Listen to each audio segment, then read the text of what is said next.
سکینہ نازل ہوتی ہے، رحمت ان کو ڈھانپ لیتی ہے، فرشتے ان کو گھیر لیتے ہیں اور اللہ پاک ان لوگوں کا تذکرہ اپنے مقرب فرشتوں میں فرماتے ہیں۔ یزید بن ابی حبیب نبی کریم صلی اللہ علیہ وسلم سے روایت کرتے ہیں کہ جو شخص قرآن پاک حفظ کرتا ہے تو اللہ تعالیٰ اس کے والدین سے عذاب میں تخفیف فرماتے ہیں، خواہ وہ کافر ہی کیوں نہ ہو۔ حضرت عبداللہ بن عمر رضی اللہ تعالیٰ عنہ سے روایت ہے کہ جو شخص قرآن پڑھتا ہے گویا کہ اپنے پہلوں میں نبوت کو سمیٹ رہا ہے۔ اور اس کے علاوہ جو ہے حضرت عبداللہ بن مسعود رضی اللہ تعالیٰ عنہ فرماتے ہیں کہ حامل قرآن کو چاہیے کہ لوگ سو جائیں تو اپنی رات کی قدر پہچانیں۔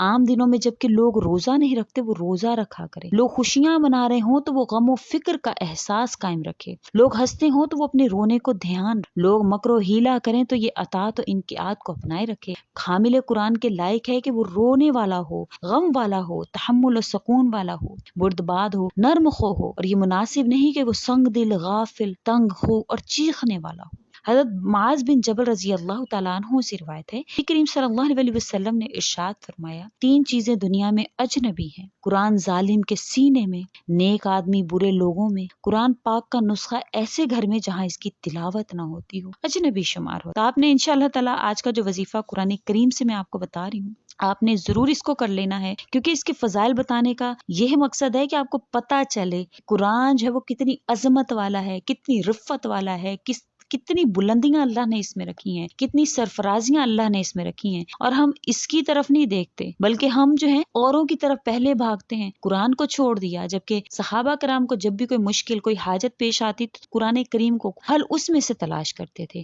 تو آج کا وظیفہ قرآن کریم کے ساتھ خاص ہے، جمعرات کا خاص وظیفہ ہے کن فیکون۔ انشاءاللہ تعالیٰ کرنا آپ نے کیا ہے کہ آپ نے جمعرات کے دن کسی بھی وقت میں آپ نے بیٹھ کر 90 مرتبہ آپ نے سورۃ الکوثر پڑھنی ہے، اول و آخر 11 مرتبہ درود پاک پڑھنے کے بعد آپ نے ایک ہی نشست میں بیٹھ کر، ایسا نہیں ہے کہ 40 مرتبہ کبھی پڑھ لی، پھر 15 مرتبہ پڑھ لی، پھر 15 مرتبہ پڑھ لی، اس طرح سے آپ نے نہیں پڑھنی، بلکہ آپ نے ایک ہی نشست میں بیٹھ کر بسم اللہ الرحمن الرحیم سمیت سورۃ الکوثر کو پڑھنا ہے۔ پھر اس کے بعد آپ نے پھر 11 مرتبہ درود پاک پڑھ کر اللہ تعالیٰ سے اپنی حاجت کو طلب کرنا ہے۔ انشاءاللہ تعالیٰ آپ جو بھی حاجت اللہ سے طلب کریں گے اللہ تعالیٰ آپ کی اس حاجت کو قبول فرمائیں گے۔ یہ بہت ہی مجرب عمل ہے، آج تک میں نے جس کو بھی بتایا اللہ نے اس کی حاجت کو پورا فرمایا۔ بہت سی بہنیں ایسی ہیں جو پریشان تھیں، ایسے ان کے معاملات حل ہونے کا نام نہیں لے رہے تھے، لیکن اللہ تعالیٰ نے ان کو حل فرمایا۔ لیکن میں آپ سے ایک بات جو ہے وہ ذکر کر دوں کہ آپ نے اس عمل کو یقین کے ساتھ کرنا ہے۔ بہت سے لوگ ہیں وہ سوچتے ہیں کہ کچھ بھی کر لو جی، وظیفے جو ہے وہ کام نہیں کرتے اور ہمیں اس کا رزلٹ معلوم نہیں ہوتا۔ اگر ایسا ہی ہوتا، وظیفوں سے عمل ہونے ہوتے یا وظیفوں سے مشکلات حل ہونی ہوتی تو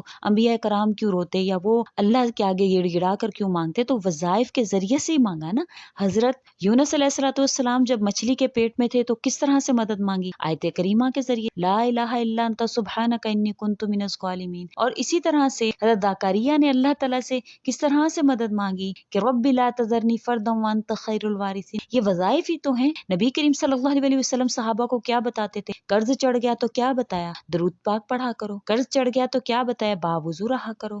مشکلات میں گرفتار ہوئے تو کیا کہا؟ لا حول ولا قوت الا باللہ پڑھا کرو۔ تو ہمیں یہ سبق، ہمیں یہ سیکھ کہاں سے ملتی ہے؟ ہمیں یہ سبق نبی کریم صلی اللہ علیہ وسلم سے ملتا ہے کہ جب بھی ہم کسی پریشانی میں مبتلا ہیں، کسی ایسے حالات نے ہمیں گھیر لیا ہے کہ حل نہیں ہو رہے ہیں، تو ہمیں اللہ سے اس طرح سے جڑنا ہے کہ اس کے ذکر سے جڑ کر، اعمال سے جڑ کر اللہ سے مدد طلب کرنی ہے۔ اسباب کی طرف نہیں پہنچایا، ایسا نہیں کہا کہ فلاں سے سفارش کروا لو، فلاں کے پاس چلے جاؤ، اس کو رشوت دے دو، یہ نہیں کہا، بلکہ اعمال سے جوڑا، اور اعمال آپ کو انشاءاللہ منزل تک پہنچا دیتے ہیں۔ یہ میرا 100% اللہ کی ذات پر یقین ہے۔ اللہ تعالیٰ خود بخود راستے نکال، آپ پریشان نہیں ہو۔ بانجھ پن ہے، حضرت زکریا کی بیوی کو بانجھ پن تھا لیکن اللہ تعالیٰ نے اولاد عطا فرمائی۔ حضرت یونس علیہ السلام 40 دن مچھلی کے پیٹ میں رہے لیکن اللہ تعالیٰ نے ان کو نجات عطا فرمائی۔ تو اسی طرح سے انبیاء روئے لیکن اللہ نے ان کی مدد بھی فرمائی۔ کس کے لیے؟ ہماری سیکھ کے لیے، ہمیں یہ بتانے کے لیے کہ اے مومنو کہ انبیاء کرام جو ہیں اگر وہ اپنی پریشانیوں کو اللہ سے گڑ گڑا کر ذکر کر اللہ سے منواتے ہیں تو تمہیں بھی ایسا ہی کرنا ہے۔ پریشانیاں جو ہیں وہ انسان کو اس لیے عطا کی جاتی ہیں کہ اللہ تعالیٰ آپ کے صبر کو آزما سکے کہ آپ کتنے صابر ہیں۔ اس کا مطلب یہ نہیں ہے کہ آپ اللہ سے متنفر ہو جائیں یا اللہ کے بتائے ہوئے کلام سے متنفر ہو جائیں، یا قرآن کریم کی آیات سے متنفر ہو جائیں، یا آپ